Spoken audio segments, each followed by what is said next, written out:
Good morning, beautiful. I got a channeled message.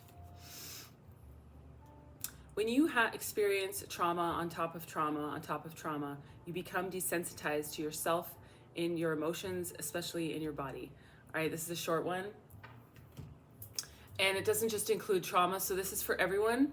Well, let me rephrase that. It does include trauma, but what I mean is not everybody thinks of trauma in the same way that I'm talking about right now. And what I mean by that is some people don't realize that what we've been through with the pandemic and just the kind of onslaught of crazy shit after crazy shit after crazy shit, especially that we've been through in the United States politically and otherwise in the last couple years, it's like it just stacks on top of itself until you really just can't process anything else. And so if we're already, especially for those of us that are already sitting on top of a lot of trauma from our childhood or from various periods of our adult life, and then you start throwing on, global stuff, there's this feeling of just becoming callous almost, like you can't feel anything anymore. And that's why so many of us are busy running from ourselves, from our body, from our emotions, because we don't know how to deal with all the shit that's piled up there. And we don't necessarily have healthy ways. We're not taught, most of us, healthy ways to manage our emotions, okay? And that's why I'm here. I do want you guys to know that I am a trauma coach. I'm a self-love coach. I'm a mentor. I can help you work through your emotions. I can help you face your fears. I can help you face your trauma. I can give you tools to help you navigate through life when life gets tough, because these are things that I've had to do throughout my crazy life, and especially in the last 10 years of having spiritual awakening, ego death, and then healing my trauma, and also just going through a lot of dark nights of the soul, which for those of you that don't know, that just means really, really dark times where it's ultimately for your benefit, facing demons, for example, pulling out skeletons out of your closet, so to speak, unpacking trauma, looking it in the face, feeling the emotions tied with it and releasing it. It's not an easy job. And some people consider leaving this world before they want to walk through that darkness, especially multiple times over and over again. So just know that if you haven't faced this stuff yet and you know that you have to, don't try to do it alone, okay? You don't have to work with me, but make sure that you have somebody there to support you, somebody that understands what you're going through and isn't going to try to put you on medication, because a lot of times when you go to a therapist about some of this stuff, they misunderstand. They think there's something wrong with you. They don't understand that you're going through a spiritual awakening, okay? And this isn't for everyone. There's some of you do have illnesses that you're dealing with, and I'm not a doctor, but what I am saying is I know firsthand what it's like to go through spiritual awakening, ego death, to face trauma, to feel like I'm going through madness, to feel like I'm not going to make it out the other side. And having a therapist there, a traditional therapist, telling me, that there's something wrong with me, or convincing me to get on, they wouldn't have convinced me, but convincing someone else to get on medication. These are things that are only going to make it harder for you. Because the medication is just going to dumb down all the things you're feeling. It's not a solution. It's like a Band-Aid, putting a Band-Aid on an amputated leg.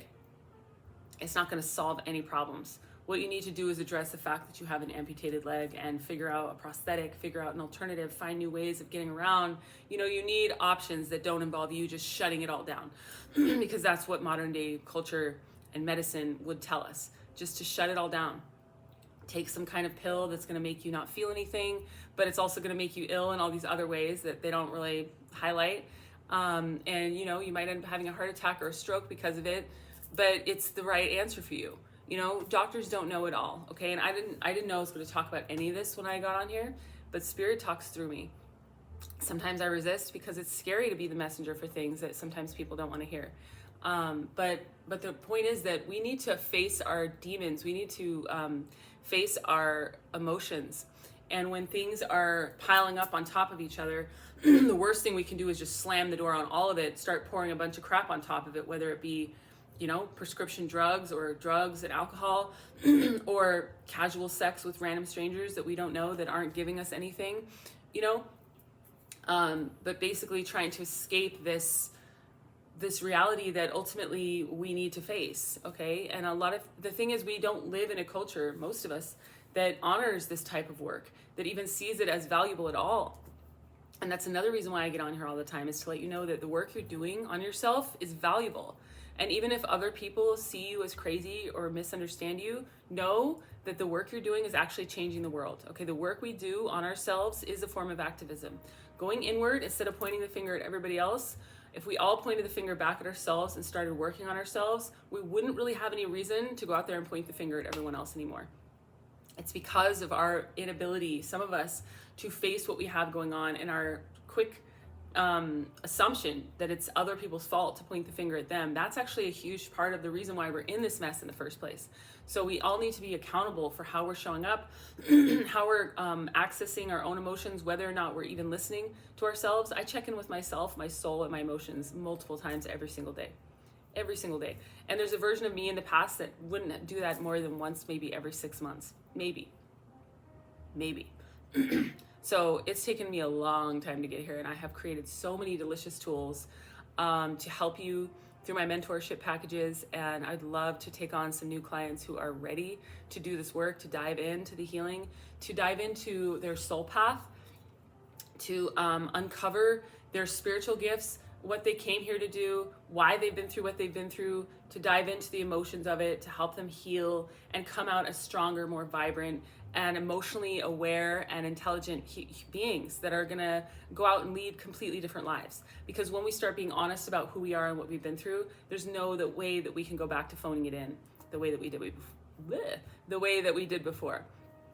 It's like the truth is out. We can't put it back. You know, when you turn over a rock and there's like grubs and little bugs and stuff, once you turn that rock over, there's nowhere for those bugs to hide. You know, they don't want to live there anymore. That's the same thing with our demons.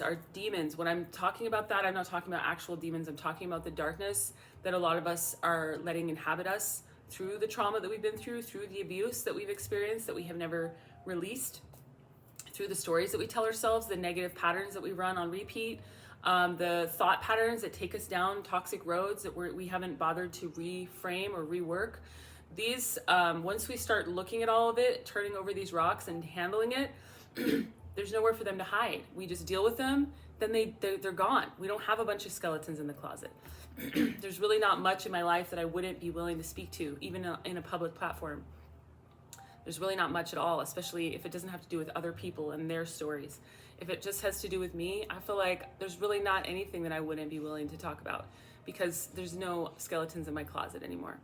I'm not hiding, at least not consciously, okay? And there might be some stuff that's still waiting. Spirit and our guides and our brain are trying to protect us sometimes from scary memories, okay? There are some memories that I can't access. I've tried through hypnotherapy to access this period of time in my life between 0 and 7, where there's just a whole lot of darkness and a few really terrible memories that are enough to let me know that that's why I blocked it out. Those things will surface when you're ready for them, okay? But we can't put the cart before the horse. There's a framework for all of this, and we're not the ones in charge, okay? Whether you believe in God or spirit, the universe, or you just believe in your higher self guiding you, or your brain trying to protect you, there's a method to the madness. And once you're ready to uncover those memories that maybe have been blocked out, that's when they'll show up. And oftentimes when we're in survival mode, it's not a safe space.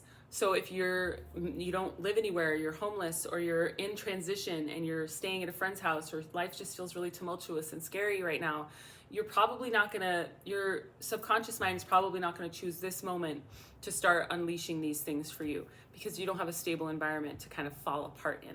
And by that I just mean, this is a stable environment. When we go through this dark night of the soul, you do fall apart.